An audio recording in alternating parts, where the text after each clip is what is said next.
Hi, everyone. So we'll start the chanting straight away.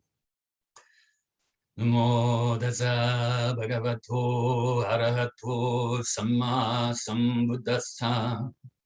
Namo Tassa Bhagavato ArahatoSammaSambuddhassa.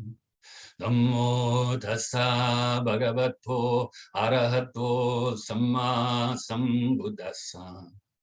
Buddham saranam gacchami, Dhammam saranam gacchami, Sangham saranam gacchami, Dutiyampi Buddham saranam gacchami, Dutiyampi Dhammam saranam gacchami, Dutiyampi Sangham saranam gacchami, Tatayampi Buddham saranam gacchami, Tatayampi Dhammam saranam gacchami, Tatayampi Sangham saranam gacchami.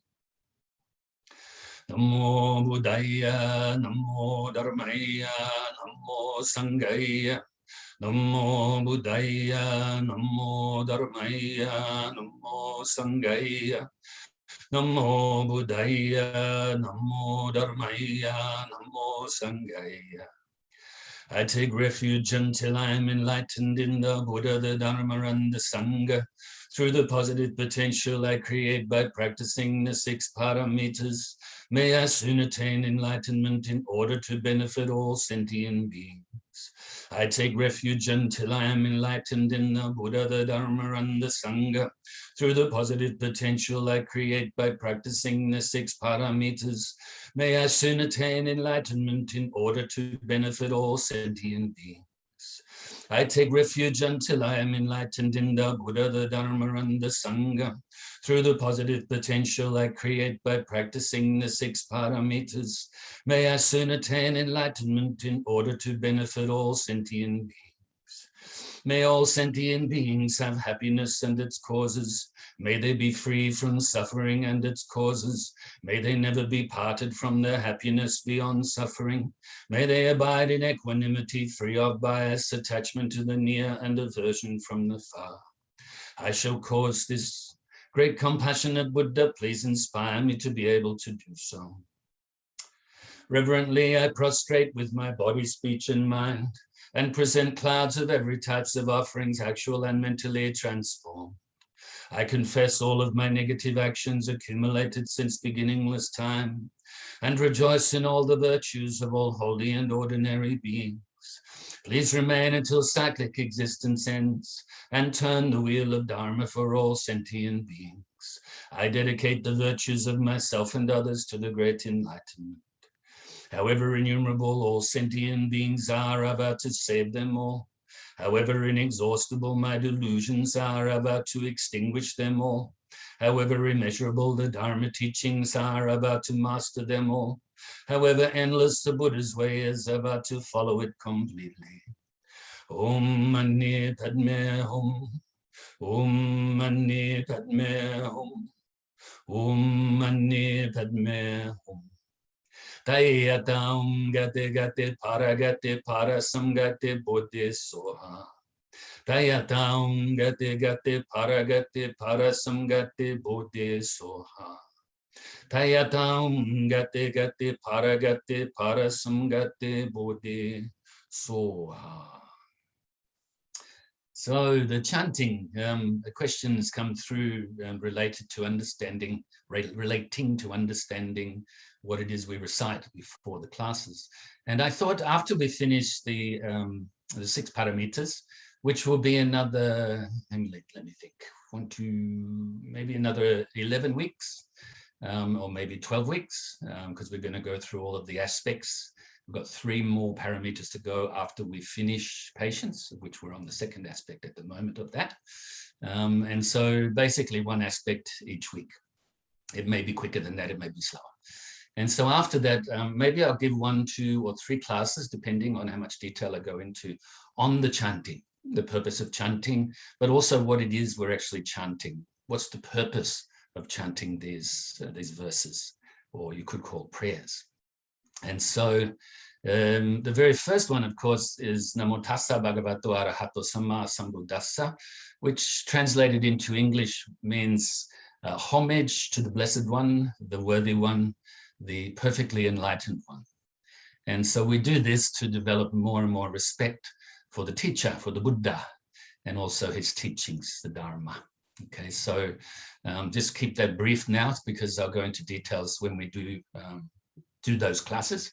And then, of course, the next one is taking refuge in the Buddha, the teacher, the Dharma, the teaching, and the Sangha, the spiritual community.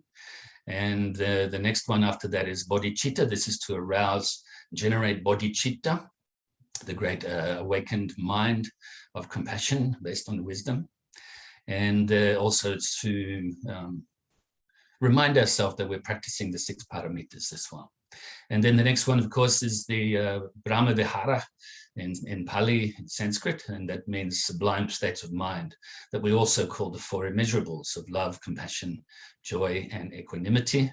The one after that is actually 7 short prayers within the one prayer. And once again, that is to venerate the Buddha and to make offerings, of course, mental offerings as well as physical offerings, of you sitting here, listening, practicing the Dharma and so forth, as well as those other ones that we know about, flowers and so forth. And then it's confession or repentance, then it's rejoicing in goodness, then it's basically wishing that, or having the aspiration that the Dharma teachings always be here, and that there may be teachers to teach them, and that they never disappear from the world. And then, of course, we dedicate all of this to the enlightenment of all beings within that, what we call the 7-limb prayer. After that are the 4 great vows of the Bodhisattva. And then, of course, we chant Om Mani Padme Hum, which is to develop the great compassion. And Tat Om Gata Gata Para Gata Para Samgati Bodhi Soha, the mantra of the heart of the Perfection of Wisdom Sutra. And then, of course, at the end of the meditations, quite often, and most of the time, we'd actually chant this at the end of the class, but we always short of time at the end of the class, so I do it earlier. And that is the dedication, dedicating all of our merits to realizing this immeasurable compassion and unified with the supreme wisdom of emptiness. That is enlightenment. Okay, so that's just a brief overview for the moment. And I will continue to answer these questions by texts or by messenger, by emails and so forth. But also I will remember to reiterate them and answer them for future classes, including the ones I just mentioned. Okay, so before we move on to the subject after the 6 paramitas, we'll just have 1 or 2, maybe 3 weeks explaining the details of these verses, very compressed versions of these verses, the much longer ones as well. Okay, so forget everything I just said, and now it's time for some meditation. So initially release the tension in your body, starting from the bottom of the body, up to your shoulders, down to the end of your fingers, and then back up to the top of your head.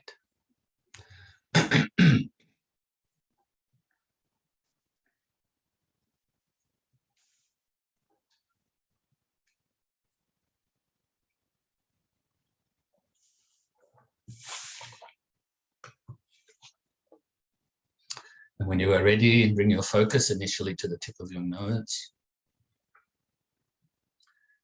And of course, the object of the meditation is the breath. Feeling of the breath as you breathe in your nose and all the way into your lungs. And then breathe out your nose again, in and out. That's all you have to be concerned with right now. It's the feeling of the breath as you breathe in and breathe out. If any mental activities arise, such as thoughts or emotions and the like, don't cling to them or grasp at them. Don't try to forcefully push them away or deny them even. Just by refocusing on your breath, by replacing your mind back onto the breath, let them go naturally. And if during this short session of meditation, your mind becomes dull, wake it up a little bit by focusing more brightly on the breath. So now let's practice like this in silence for a few minutes. Remember to have joy with your meditation practice, an inner smile.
So now you can feel very pleased with yourself for engaging in this practice,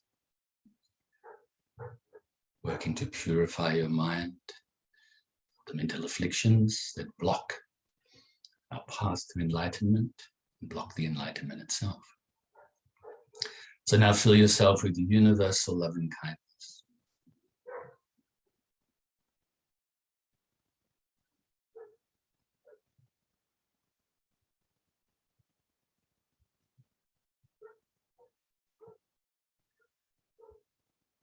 So much loving kindness that it now overflows and radiates outwards to your family and friends.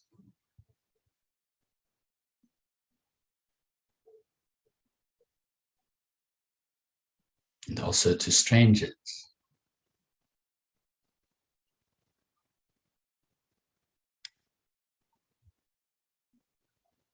And to those you may find difficult, may all of these people have happiness at its causes, be free from suffering at its causes, and be peaceful.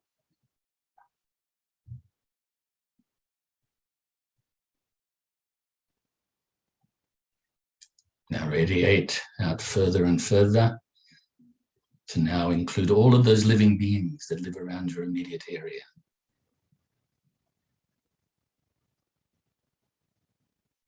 And gradually radiate out further and further. Extend this love and kindness to all of the living beings throughout your state or county.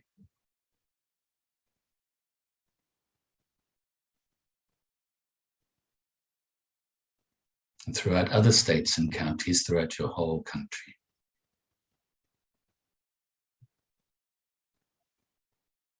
And other countries throughout the whole world.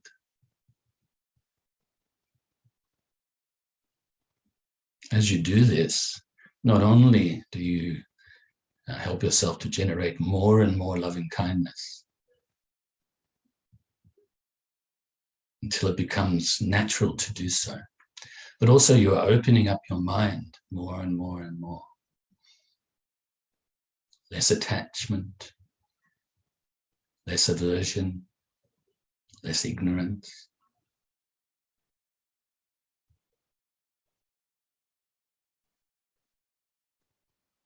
So radiating this love and kindness through all of the countries, throughout the whole world, and all of the worlds throughout this solar system. And all of the solar systems throughout the galaxy. And all other galaxies throughout the universe. And your loving kindness is extended out, radiated out to all infinite living beings throughout infinite space. And at the same time, be present here and now to recite the dedication prayer. Due to this merit, may I soon attain the enlightened state of the Buddha, so that I may be able to liberate all sentient beings from their suffering. May the precious Bodhichitta, not yet born, arise and grow. May that born have no decline, but increase forevermore. And may the precious view of Shunyata, not yet born, arise and grow. May that born have no decline, but increase forevermore. So we will continue our discussion on the 6 Transcendental Perfections. As mentioned before, we are up to discussing the patience perfection, or the perfection of patience, Kshanti Paramitta. And we spoke last week about the patience when being harmed. And so today we will talk about the patience when we're experiencing obstacles on the Dharma path. And this can also be known as patience, as strength and courage for the Dharma. So strength, continually, dealing with or forbearing with difficulties, and having the courage to do so, having the courage to continually practice the Dharma. Apply every time we fall off the path, or every time we experience some difficulties or obstacles, that we have the courage to pick ourselves back up and continue onwards, undaunted. Even if for a few moments you may have to sort of collect yourself a little bit, and then contemplate for a little bit, and then get back on the path. As you do this, you're on the path. So as you're contemplating, as you're picking yourself up, you are practicing Dharma. And then you can continue to do so. And what you see as Dharma practice. Quite often, what happens, unfortunately, I think, when we experience difficulties, when it starts to get a little bit too hard, we get discouraged or down on ourselves. We doubt ourselves, are uncertain, even if we have the ability to do this, or if it's for us, really. Unfortunately, what happens then is we don't practice. But actually, that's the time when you really need to make the effort. You need to be really patient with yourself and outside phenomena and so forth. And then you need to practice, which is the next paramita of virya, Virya Paramita, which is the effort, excuse me. And so the effort to practice with enthusiasm and perseverance. Okay, so definitely work on your patience. It's, as mentioned last week, in quite a lot of texts on patience. They're quite long, give a lot of examples, because it's a very, very important state of mind, or perfection, to perfect.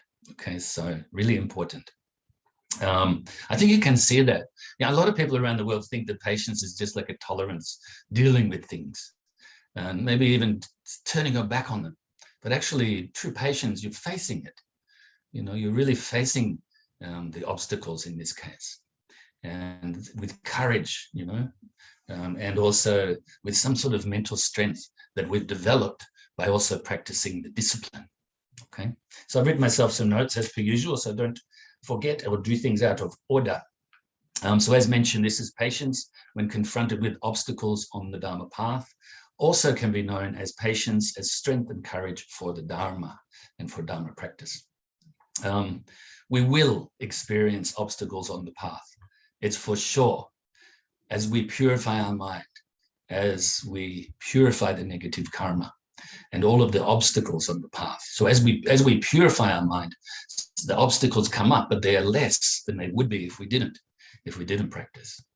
Just like, for instance, if you plant a seed, as mentioned many times before, the seed is often quite small, and then the eventual sort of plant or the fruit on the plant is much bigger. For instance, an acorn, maybe that's a better example, more obvious example. An acorn may be the size of like this, you know, maybe like this even. And then it grows into a very large tree.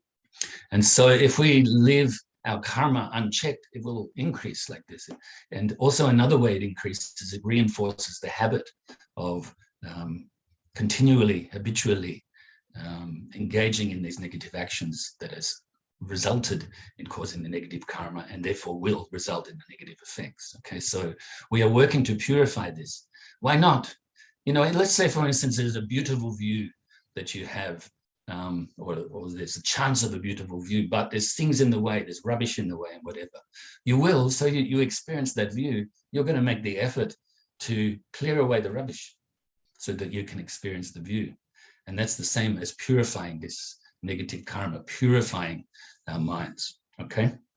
I gave the example already about the clouds, you know, being blown away by strong winds. In other words, the strong winds of the virtuous winds of practice and merit and so forth, blowing away the negative karma, the clouds, you know. So I gave that example last week. I won't expand upon that.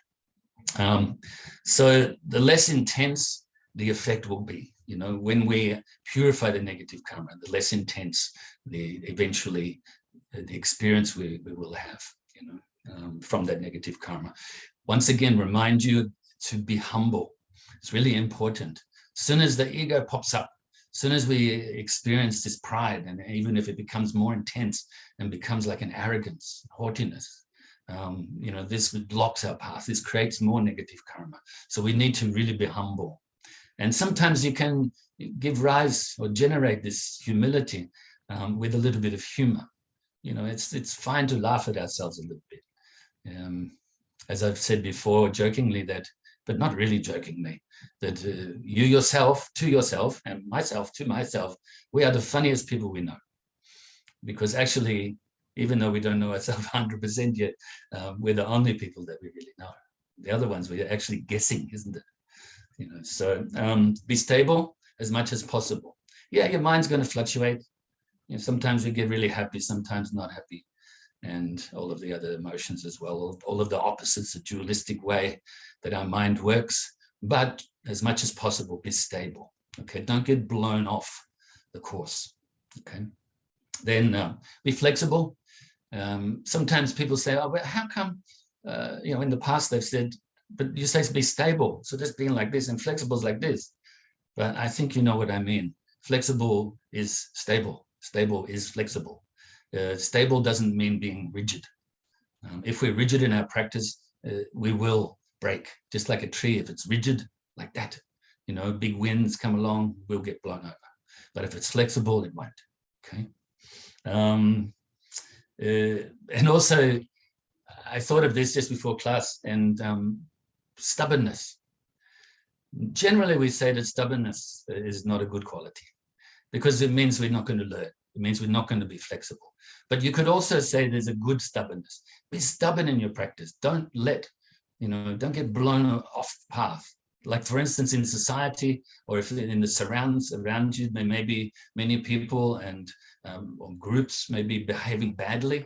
Don't get caught up in that. Be stubborn and be good. That's what I mean by good stubbornness. It's not really, it's an oxymoron, really. But so be stubborn in your practice, be consistent in your practice, and be more patient, more patient. If somebody throws abuse at you, like mentioned last week, then just let it, like water on a duck's back. Just let it go. Okay. The next bit, a river blocked. This is my notes. Water finds way with patience. Okay, so you think about a river, and I've used this example for other teachings before as well. In this case, I'll use it for continually practicing with patience. Okay, work your way around the obstacles. So let's say there's a river and it's coming down the mountainside and it gets blocked by maybe a landslide or fallen trees or whatever. You can guarantee that because the water's there, isn't it? The water continues to flow. Even if it gets blocked up for a little bit, it will find its way over or around or even through over time by wearing away the blockages. The water will find a way through. This is how we should practice, like this. Don't let these obstacles or these blockages stop your practice. Especially don't let them make you not practice at all, turn your back on the practice. Okay, these are the times, as mentioned before, that we need to be more patient. We need to make more effort. Okay, we need to persevere in the practice of patience. You can see how these paramitas, just like the Eightfold Path, are intermingling. Even though we speak about them as 6 different aspects, actually they're all intermingling with each other. Within generosity, there is definitely discipline. There is also patience within generosity, and vice versa. There's the effort. And then, of course, even though we have limited wisdom right now, we don't have perfection of wisdom right now, there is the wisdom that we do have is also mixed in with this. Okay, so they're all intermingling, but we're studying them step by step. We practice them quite often step by step, and different aspects at different times are more prevalent, but all of them are intermingling. Okay, they're all one, really. Okay, then commit ourselves to consistently practice, be able to bear the hardships. Examples may be to do with, say, weather. When it gets really, really hot, you forbear this. You be patient with this. Of course, you can take some action. Don't wear a jumper. Don't wear a jacket or a woolen cap in the extreme heat. And also, maybe you can, have some cool water, and then you can, maybe on extreme, like when it's really hot at nighttime here, on the occasions in the summer, what I tend to do is just wet a flannel face washer, and or even a small towel, and then put it in the freezer, and then have it sort of lying on the chest area. It tends to cool you down, both up and down, so on stomach even as well. So, you can do these things, but your mind remain patient, forbear these difficulties. Also, when it gets extremely cold, obviously there's things you can do physically. You can, to do with eating, you can eat warm foods like hot soup and things like that. You can have tea, coffee. You can put on a jumper and maybe even thermal underwear. All of these things. You can, waterproof clothes, insulating clothes. You can do that. But mentally, we need to be patient with this. Okay? That's kind of those examples that I gave you of the physical things that we can do are kind of the examples related to your mind. These are the things. If you are experiencing extreme cold weather, then with your mind, put on your jumper, your mental jumper, put on your mental thermal underwear, protect your mind. And that's another thing, is patience is protecting your mind, okay? So patient with the nature of reality as well is protecting your mind. That's next week's subject. What else? Where am I up to? I've lost my spot. Then whatever difficulties come our way, we should forbear. That is not to say that we can't do anything about it, as mentioned with those examples, as well as last week's example of protecting yourself, defending yourself, okay? Sometimes it's difficult to practice. Let's say, for instance, if we are constantly reactive, maybe with anger, with frustration, with being discouraged and so forth, it's very difficult for us to continue practice, especially consistently. If our mind is always concerned with the worldly concerns, with worldly stuff, how can we really fill our mind, for instance, to use once again, kind of like a metaphor, fill our mind with Dharma? If our mind is full of concerns over worldly activities and worldly, whether it be difficulties or those things we're attached to. If our mind is always concerned with gaining and not losing, always concerned with experiencing pleasure and avoiding pain, always concerned with wanting to be praised and not blamed, and always concerned with praise and blame, or fame, being famous, having a good reputation, or shame, or being infamous. As all of you should know by now, that these are called the 8 worldly concerns, also called the 4 pairs. But if you use a metaphor, you can explain them as the 8 worldly winds, which is my favorite. And winds because they blow you off the Dharma path. Think about that. We're always concerned with gaining things, gaining, even intermingling them, gaining pleasure, gaining praise, gaining fame, and not wanting to lose those. Not wanting actually to gain infamy and blame or pain or displeasure, okay? So if our mind is always concerned with this, how can we be patient? How can we practice Dharma? We need to be patient with ourselves when we are following these winds or getting blown about by these winds. Then we need to go against the wind. So that's using that example. Sometimes we use the example the opposite way. The Dharma's blowing this way, we go with that wind. But I'm using it the opposite way. The worldly ways are blowing this way. Now we need to go against that wind. Sometimes it's going to be difficult. Today's pretty wild weather here. There's very changeable weather, especially in the springtime. And last week, I think I mentioned it was quite warm and humid, whereas today is really quite cold wind, maybe 14 degrees or something. And I went for a walk before into the wind all the way. And it was quite difficult, the head down, really just dealing with it. And then on the way back, it's almost like if I jumped, I'd go 5 meters, not really, but, it was a very easy walk on the way back. Okay, so sometimes going against these winds, going against these worldly concerns, and trying to have more of a virtuous state of mind, a mind that is non-attached, have non-aversion, then sometimes it's difficult to do, so you have to make more effort. Sometimes it's really easy, and then you get some sort of momentum.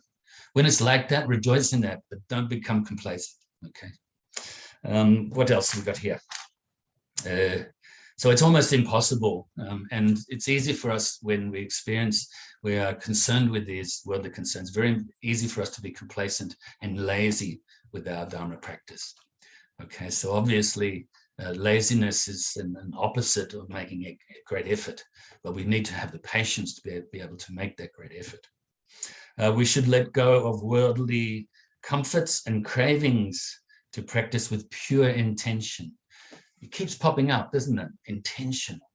Because the Buddha said that's where the karma is created, in our intention. With good intentions, we create good karma, good conditions. You know, with bad intentions, bad karma, bad conditions. And if our intentions are neutral, then likewise, okay, are the results. So we should let go of these, anything to do with worldly comforts, okay, and cravings. That doesn't mean you don't have them. That doesn't mean you don't have a comfortable bed, but you give up your attachment to this comfortable bed. And then you can sleep on the floor if you want to, even though it may be uncomfortable, but you can deal with it. I remember traveling a few times, you know, through different Buddhist countries. One time I remember probably about 9 years ago, and went to South Korea and then to Thailand. Actually, Thailand first, then South Korea, then back to Thailand. And there was a few, I stayed in some temples along the way, especially in South Korea, after the conference I attended was finished. And it was difficult.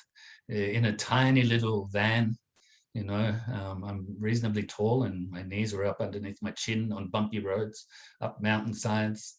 Very good for patience practice.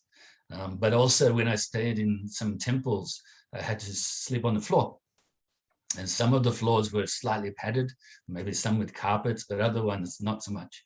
And yeah, it was difficult. It was, there was one temple in the mountains I stayed at, there was actually a really large menagerie, lots of birds making a lot of noise all night.